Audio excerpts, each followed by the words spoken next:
And when I'm thinking about imagination, I can't help but think about Raheem Buford, who I knew in Nashville, Tennessee, a brother who was caged in River Bend maximum security prison, because one of the things that was so significant about my theological training was that we had to go inside the walls. We had to go behind the cages, and we didn't go in to convert. We went in to connect. We didn't go in to evangelize. We went in to have our narrow vision possibly emancipated from a perspective about folks who found themselves caged.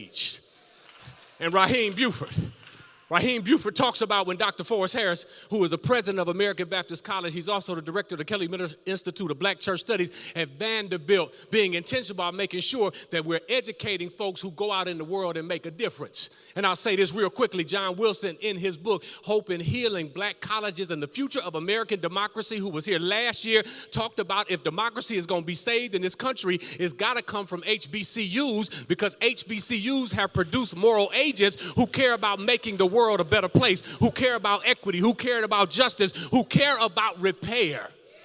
So Dr. Harris made sure that our education included us going behind the prison walls. And Raheem talked about when he was in jail, when he was caged, when Dr. Harris told that brother, he said, when you get out, I'm going to give you a full ride to American Baptist College.